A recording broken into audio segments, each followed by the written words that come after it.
Hello, everyone. Welcome to the SpeakIn podcast. I'm Ananya Sareka from SpeakIn, Asia's largest digital learning platform for professional growth through one-on-one coaching and group learning sessions. In today's episode, we have a distinguished leader from Indonesia who will share their personal corporate journey, insights on leadership, and much more. Our guest today is Herman.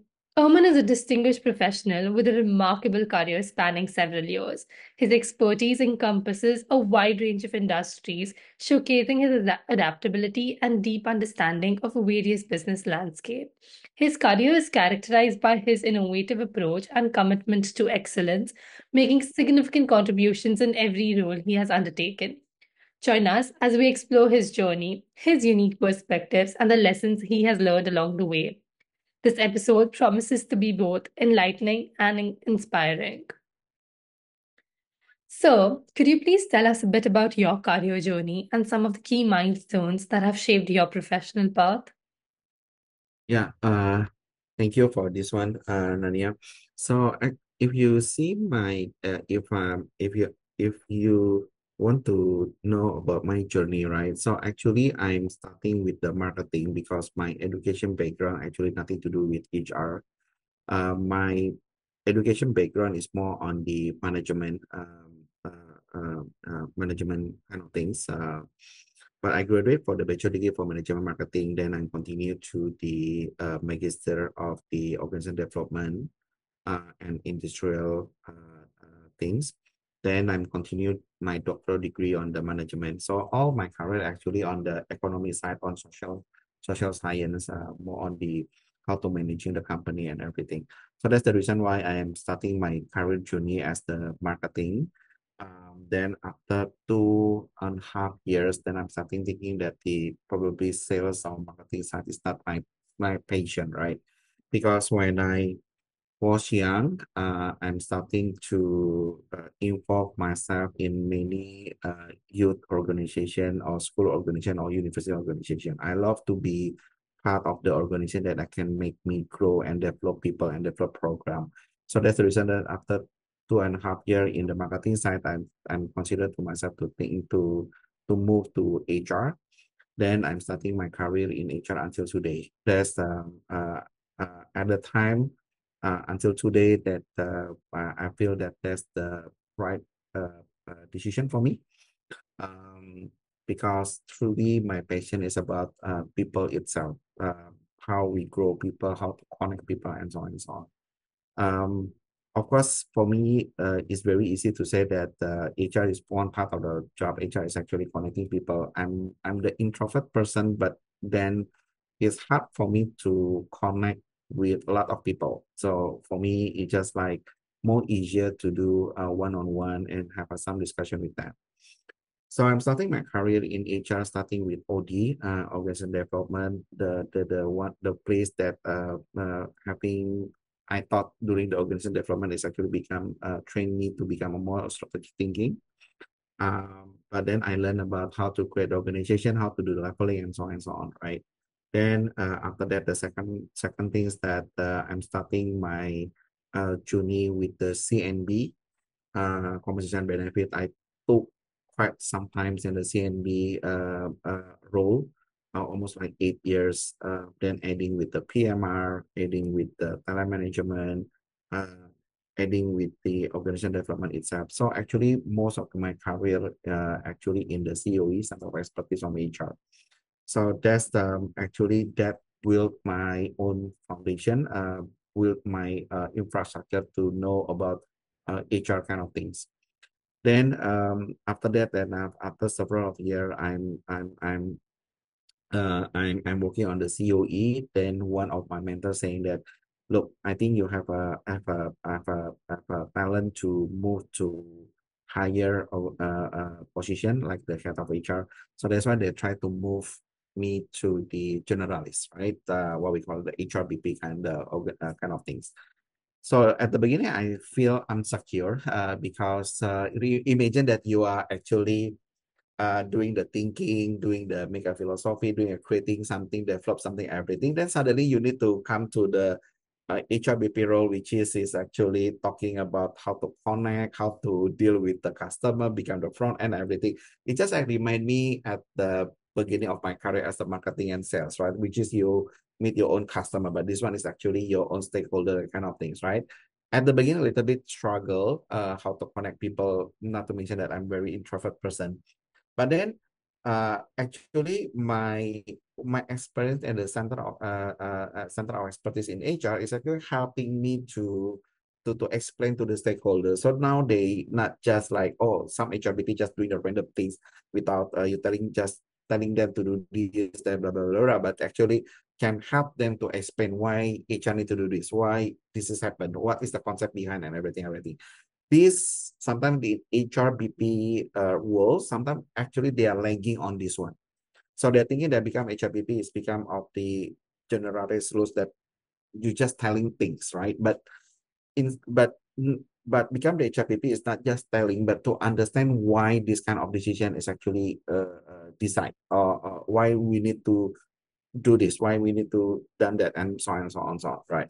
So that's become helping me on the role of generalist. So what we can tell that actually you have like um you have a skill of generalist, but you have the specific specialist in CNB or OD or PMR, right? So these are like completing my journey of my career. Then after that, then so of course after the several of the years, then people getting you more senior, then you getting the higher position as the head of HR's chief people officer, or just name it, just like heading a role to managing overall HR kind of things, right? So that's the summary of my career. Probably is seeing that I'm starting my career from the lowest level until what I have today.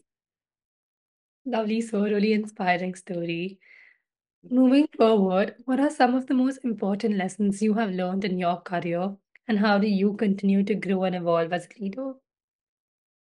So I think if you see right along my career, but almost like 20 years, if you ask me what is the most lesson that I learned from my career, I think all the years and all the time is actually give me a different learning and with a different phase, right?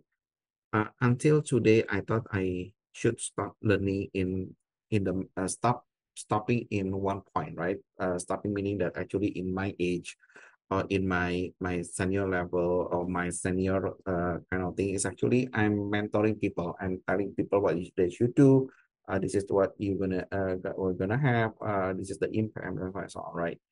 But I think that's concept of that kind of thinking is not truly right, right? Until today, actually, you need to learn about yourself, about the organization, something that you feel you know, but actually you don't know, or something that you don't know, you still don't know, or something like people don't know what, but we know something like that, right? So until today, what I'm thinking is actually don't stop learning where how old are you are, right? What level you are, don't stop learning because every day will teach you a different way, right? Not to mention that the as much as you become adult, probably the more insecure that you have, and probably that the thing that you need to think that how can make you keep going every time you having some blocker kind of things, right? Not so many people that understand how to wake up from the deepest hole that they have at this point of time. Once you down, you just like forget how to get up, how to raise from that kind of sadness and everything. But you need to think that keep moving and keep going. Um, I know you know that the one kind of the cartoon movie from the Walt Disney, right?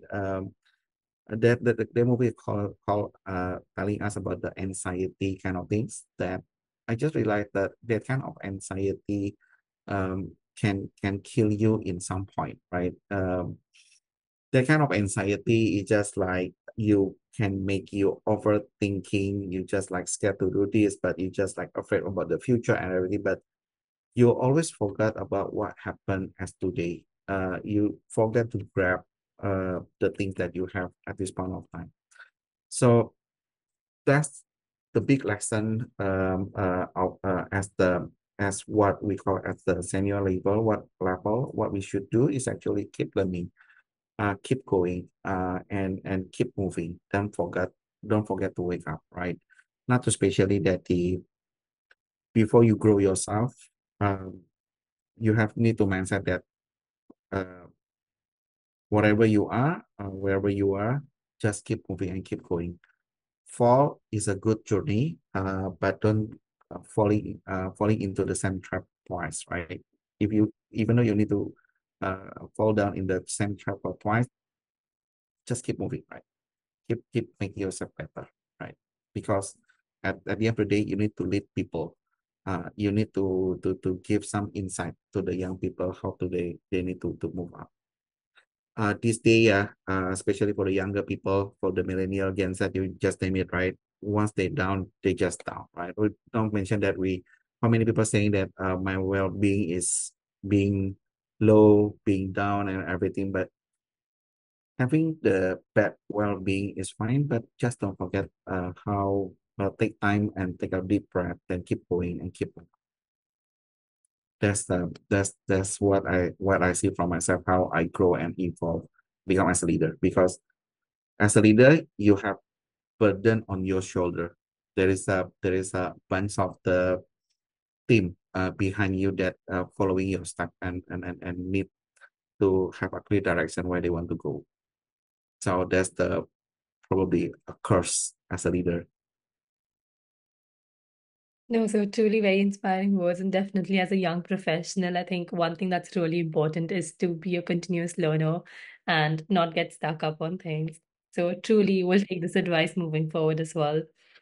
Mm. If you could share a quote or mantra that inspires you and keeps you motivated, what would that be? I have a lot of quiet quote or mantra that inspire me to keep me motivated along the day, right? But um, one thing I still keep remember one thing, right? HR, being a HR leader is a calling. Being HR leader is not about a position. It's not about title. Actually, being HR leader is a calling. Because of what? Because being HR people is actually connecting yourself with the other people, the other human, right? So if you cannot feel this is the calling to be connected with the people, you should not be as a HR person.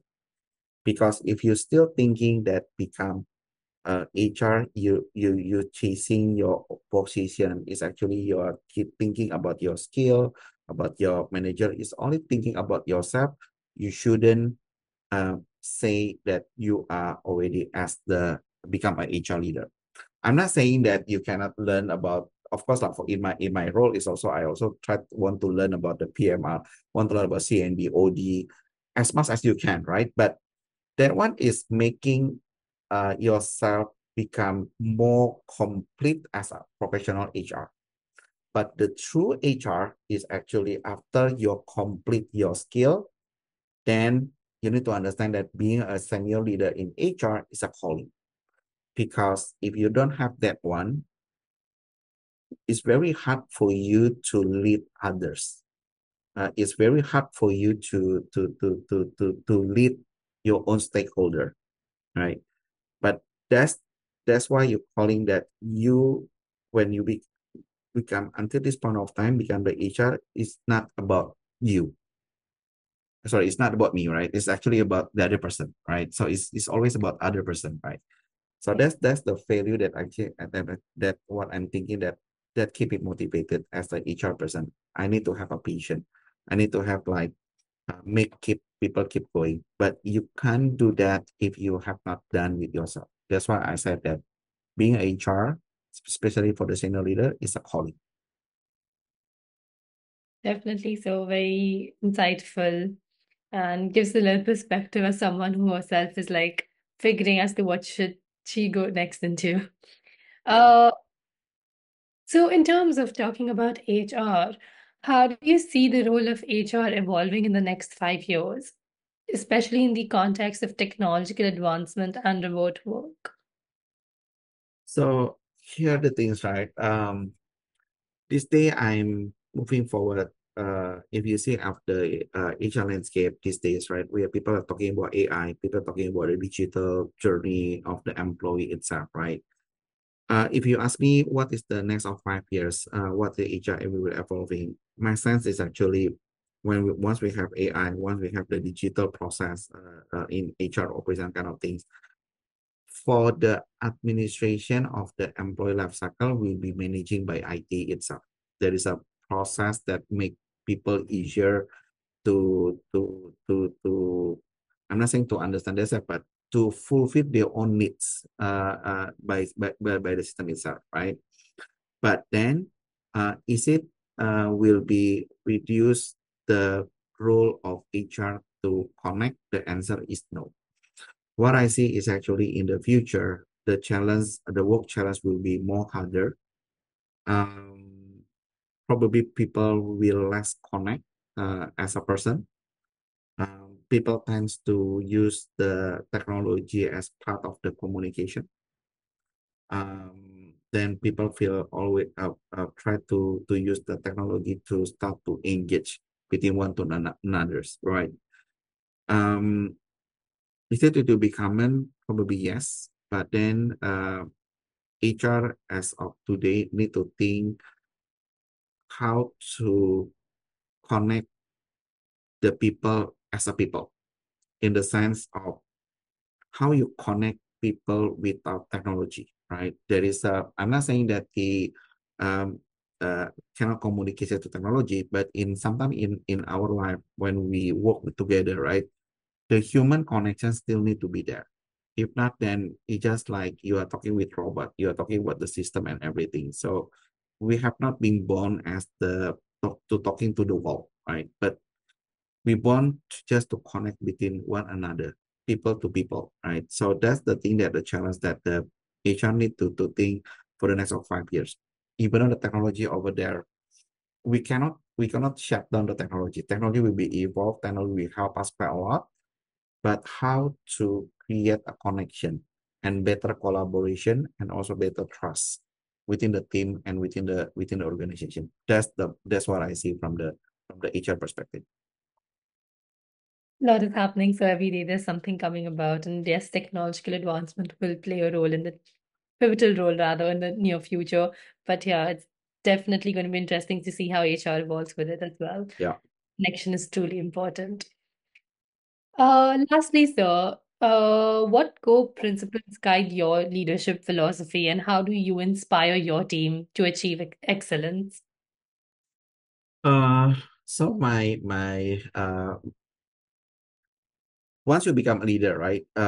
You have to see that the first, if you become a leader, you have need to you're done with yourself, meaning that actually once you become a leader, actually you're not talking about yourself. Whatever you do, it cannot be benefit of yourself.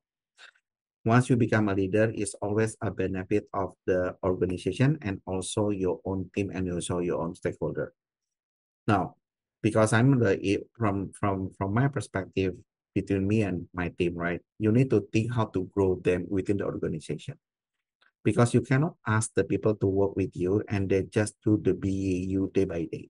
Probably they will be happy on that one, but you have to think how to grow them on the criticality of growing their own skill, hard skill and also soft skill, right? How to make them become more strategic, how to make them become when he or she moves to other organization, you can trust that the person can do whatever he has been done in this organization because people will moving from one to another company, right? But you need to prepare them. You need to equip them with the right skill for them. So in my mind, I always thinking that how to set up a high bar for them. Uh, most of my team, especially, is also afraid with me because oh, don't work with Herman because the expectation is very high. For me, we need to create the high expectation because it will push them to get there. Probably they cannot get there by today, but at least they can see in the future what is actually my expectation. You need to be going at that level, right? But then it will be keeping remind them how to get there and when I want to get there. So that's kind of the thing that I want to inspire of my team because at the end of the day, when you grow people, you just want to create a legacy for them, right? What the thing that you can bring when you pass away, nothing, right?